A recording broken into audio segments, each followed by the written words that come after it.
आज हम लोग पढ़ेंगे sexual reproduction in flowering plant, जो कि नीट के लिए काफ़ी इंपॉर्टेंट है। इस चैप्टर को आप लोग बहुत ध्यान से देखिएगा, क्योंकि हर पॉइंट को अगर आपको समझ जाएगा तो पूरा चैप्टर क्लियर हो जाएगा।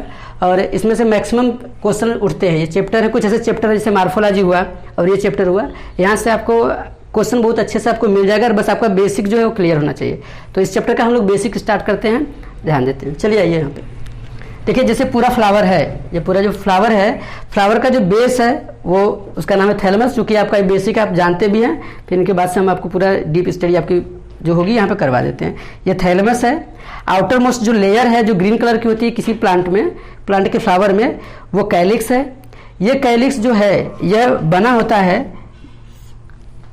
कई टाइप की यूनिट से, जिनको आप नॉर्मली नाम से जानते हैं सेपल। सेपल्स की जो है यूनिट होती है वो कैलिक्स को बनाती है। और कोरोला जो पंखुड़ियाँ हैं फ्लावर की, अगर उसको देखते हैं वो कोरोला है। ये भी बना होता है पेटल से। याद रखिएगा, कभी कभी आप डायरेक्ट इसको बोलते हैं कि सेपल है, ये पेटल है, तो आप जानते रहिए कि सेपल्स से मिलकर कैलिक्स हम नाम दे रहे हैं। पेटल्स जो है ये सब के सब क्या है, ये सब यूनिट हैं इनके खुद के स्ट्रक्चर के। यहाँ पर फिर आप देखते हैं, यहाँ पर ये जो है यहाँ पर एंड्रोसियम जो मेल का रिप्रोडक्टिव आर्गन है। एंड्रोसियम जो है मेल रिप्रोडक्टिव आर्गन है। और यहाँ पर ये जो एंड्रोसियम है इसके भी जो यूनिट होती हैं वो होती है स्टेमेन। स्टेमेन।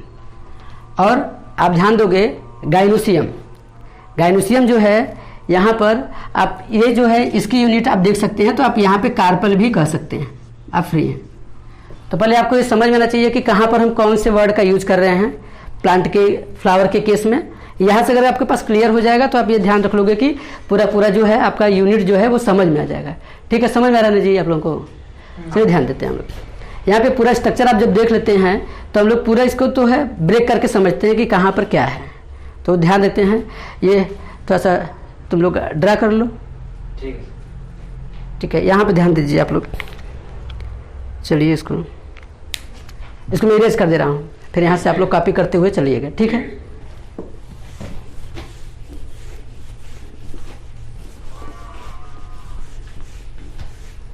चलिए ध्यान देते हैं हम लोग।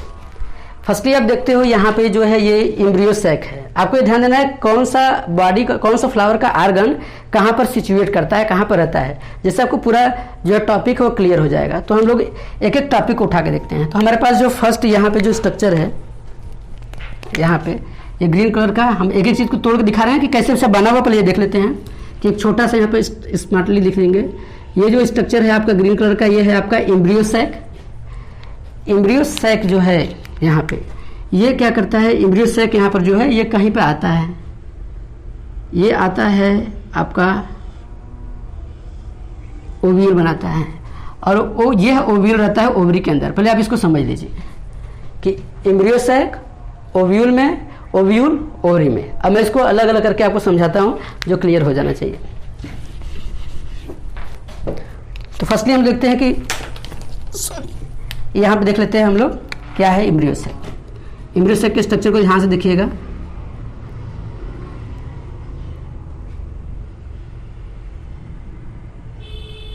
ये एम्ब्रियो सैक है। एम्ब्रियो सैक के अंदर आप देखोगे तो आपके पास जो स्ट्रक्चर है, यहाँ पे ये जो एम्ब्रियो सैक है इसको हम आपको समझा रहे हैं।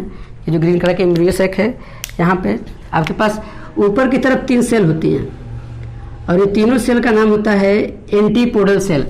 ये जो सेल्स हैं सभी, इनका नाम होगा एंटीपोडल सेल।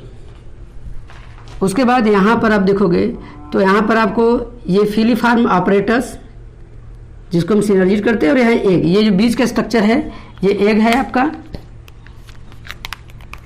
ये हमारे पास ये जो है ये एग है। यहाँ पे ये दोनों जो स्ट्रक्चर हैं, ये और ये स्ट्रक्चर, ये है हमारे पास है सिनर्जिट। सिनर्जिट और एग ऑपरेटस। सिनर्जिट हो गया, एग हो गया। यहाँ पर आपके पास जो बीच में बचा हुआ स्ट्रक्चर है इसको हम लोग नाम देंगे polar nuclei. Polar nuclei, nuclei. तो पोलर न्यूक्लियाई ये सभी के सभी स्ट्रक्चर मिल करके हमारे पास ये पूरा जो स्ट्रक्चर मिल करके इसी का हम लोग नाम देंगे embryo sac, embryo sac. Embryo sac को हम एक और नाम से जानते हैं, नीट में कभी कभी इसका नाम हम पूछ लेता है डायरेक्ट कि इसका दूसरा नाम है, तो आप जानते हैं कि एम्ब्रियो सैक को एक और नाम से जानते हैं हम लोग हैं फीमेल गैमेटोफाइट, फीमेल गैमेटोफाइट। ये ध्यान रखिएगा, इसका नाम हो गया है फीमेल गैमेटोफाइट। ये स्ट्रक्चर समझ में आ रहा है? जल्दी जल्दी आप लोग फास्ट करते हुए चलिए। अब इसके बाद ध्यान देंगे हम लोग कि ये जो है एम्ब्रियो सैक किस स्ट्रक्चर में आता है। तो ये जो आपके पास ये जो ब्लैक कलर दिख रहा है ये है ओव्यूल, और ओव्यूल जो होता है यह ओव्यूल ये 2 लेयर से मिलकर बना होता है जिसको हम इंटेगुमेंट कहते हैं। तो आप यहाँ पे देख सकते हैं ओव्यूल को, जो क्वेश्चन मार्क की तरह दिख रहा है। हाँ जी, ये इस तरीके से जो आप देख रहे हैं एकदम अलग अलग करके पढ़ेंगे तो जानते हैं क्लियर हो जाएगा। जब क्लियर हो जाएगा तो फिर आप दौड़ सकते हैं, इसमें कोई डाउट ही नहीं है। ये आपके पास जो ये लेयरिंग स्ट्रक्चर है इस जिसके अंदर क्या होता है आपका पूरा पूरा एम्ब्रियो सैक रहता है। आप इस तरीके से समझिए कि इसके 2 लेयर है, एक लेयर यहाँ एक लेयर यहाँ है। तो ये जो बाहर की लेयर होती है ये इसका नाम हो जाएगा आपका आउटर इंटेगुमेंट, ध्यान रखिएगा, आउटर इंटेगुमेंट। और जो अंदर की लेयर है ये आपकी हो जाएगी इनर इंटेगुमेंट।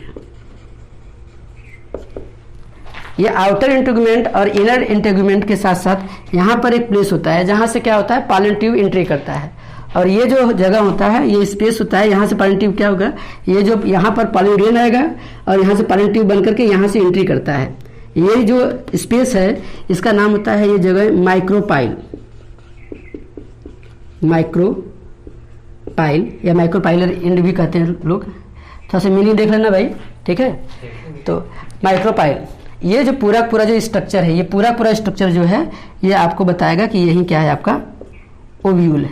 क्या है ये ओव्यूल। तो आपने देखा था कि ओव्यूल क्या था, ये ओव्यूल है। ओव्यूल के अंदर क्या है आपका एम्ब्रियो सैक है, एम्ब्रियो सैक के अंदर ये स्ट्रक्चर है यहाँ पे। अब इसमें ध्यान दीजिएगा कि ये जो एम्ब्रियो सैक को उठा के इसमें रख दिया, एम्ब्रियो सैक को उठा के इसमें रख दिया, तो यहाँ पर ये जो जगह है, जो खाली जगह है, जो स्पेस है एम्ब्रियो सैक के बाद ये जो जगह है यह इनर सेल मास होता है, जो क्या होता है रिजर्व फूड मटेरियल से भरा होता है। और ये जो रिजर्व फूड मटेरियल से पूरा भरा होगा यहाँ पे, इसका नाम होता है न्यूक्लियस। ध्यान रखिएगा, ये भी क्वेश्चन पूछ लिया जाता है आपसे। ये जो है इनर सेल मास है, न्यूक्लियस है। ये न्यूक्लियस क्या है, ये पूरी तरीके से रिजर्व फूड मटेरियल से भरा रहता है। इनर सेल मास होता है यह क्या होता है, इसमें पूरा ये क्या है रिजर्व फूड मटेरियल है, रिजर्व फूड मटेरियल, जहां पर एम्ब्रियो सैक मतलब क्या होगा जनरेट होगा। इसको आप ध्यान रखेंगे। अब इसके बाद हम लोग ने देख लिया है कि एम्ब्रियो सैक, ओव्यूल। अब हम लोग देखेंगे ये क्या है, यहाँ पे जो स्ट्रक्चर, इसका तो नाम आप लोग समझ गए, ये जानवरी जहाँ पे हम लोग काम है तो वहाँ पे देखेंगे। अब हम लोग को देखना है यहाँ पर जो फीमेल का रिप्रोडक्टिव पार्ट है जिसको हम लोग क्या बोल सकते हैं गाइनोसियम या नहीं भाई, यहाँ पे ध्यान रखिए, इसको गाइनोसियम भी बोल सकते हैं या कार्पल भी बोल सकते हैं, ठीक है। चलिए अब मैं इसको इरेज कर रहा हूँ यहाँ पर। अब यहाँ से अलग अलग करके दिख लिया जाएगा। थोड़ा फास्ट करिए, बेसिक को क्लियर करते हुए चलिएगा। क्या जी, ये तो बहुत नरक हो गया। चलो हम लोग देख लेते हैं यहाँ पर जो स्ट्रक्चर है हमारे पास है। एक मिनट,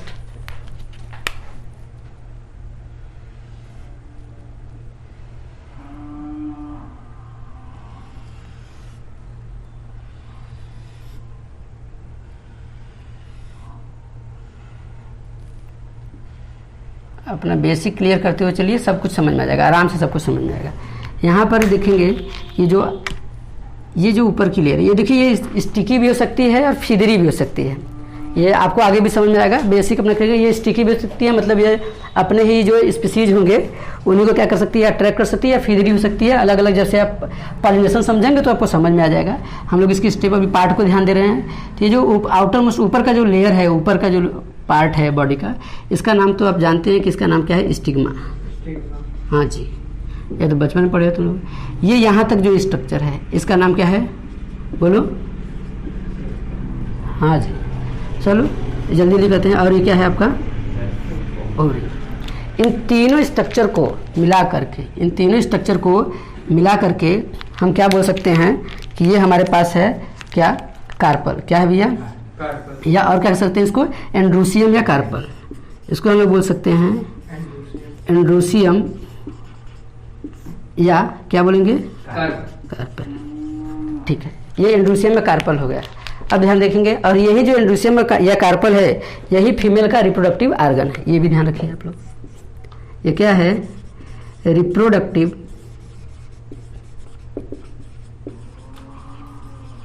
आर्गन ऑफ क्या? फीमेल। हाँ जी, फीमेल फ्लावर का ये रिप्रोडक्टिव आर्गन है। ये ध्यान रखिएगा। अब इसके बाद आपके पास समझ में आता होगा कि एक चैप्टर अब क्या बचा हुआ है, एक पॉइंट आपको मेल का रिप्रोडक्टिव आर्गन, तो उसको देख लेते हैं। फिर वहां से देखेंगे कि क्या है उसमें, जो पालन ग्रेन, पालन सैक के सब। ठीक है, इरेज कर दें? समझ? अच्छा, इधर इरेज कर दें, फिर इधर तुम लोग करते हो। चलो ठीक ठीक ठीक, इधर कर दे रहे हैं।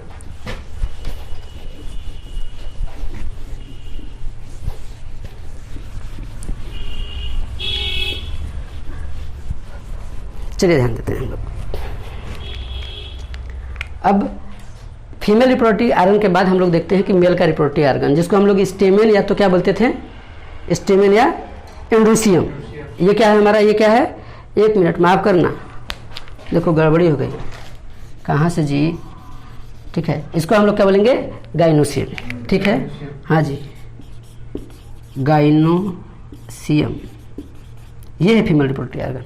और यहाँ पे हम लोग देख लेते हैं इस तरीके से जो स्ट्रक्चर है। ध्यान दीजिएगा, स्ट्रक्चर को ध्यान रखिएगा।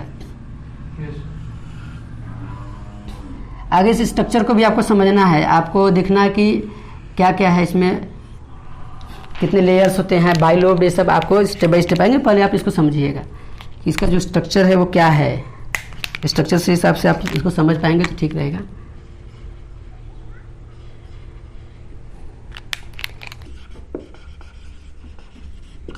यहाँ पे जो ये जिससे जुड़ता है ये है आपका कनेक्टिव,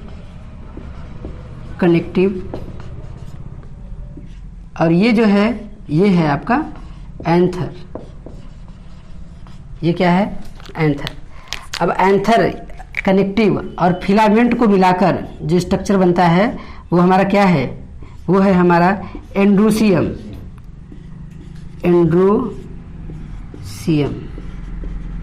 और एंड्रोसियम जो है वो, इसकी जो यूनिट है उसको हम क्या बोलेंगे? स्टेमेन। हाँ जी, ये ध्यान रखोगे। अब इसके अंदर जो ये ग्रीन कलर का स्ट्रक्चर है ये है हमारे पास है पॉलन सैक। क्या है? हाँ जी, क्योंकि जैसे वहाँ पर है आपके पास एम्ब्रियो सैक है, यहाँ पर ये पॉलन सैक है। और पॉलन सैक के अंदर जो ये रेड कलर का स्ट्रक्चर आप देख रहे हो ये क्या है आपका? Pollen grain. ये मिल गया हमको पॉलन ग्रेन। और यही पॉलन ग्रेन जो है वो क्या करेगा? ये जाकर के transfer from anther to stigma आएगा, जिसको हम बोलेंगे पॉलिनेशन। अब इसके बाद पॉलिनेशन के बाद क्या होगा? पॉलन ट्यूब बनाएगा और फिर फर्टिलाइजेशन होगा। तो वहाँ पर आप लोग अलग से देखेंगे। यहाँ तक समझ में क्लियर हो गया है? अगर ये क्लियर है तो बाकी आपको चीज़ें जो है आहिस्ता आहिस्ता देखने को मिलेंगी कि क्या है। जैसे पॉलन ग्रेन का भी दूसरा नाम है, हर एक चीज़ है वो आपको समझेगा। ठीक है, चलिए।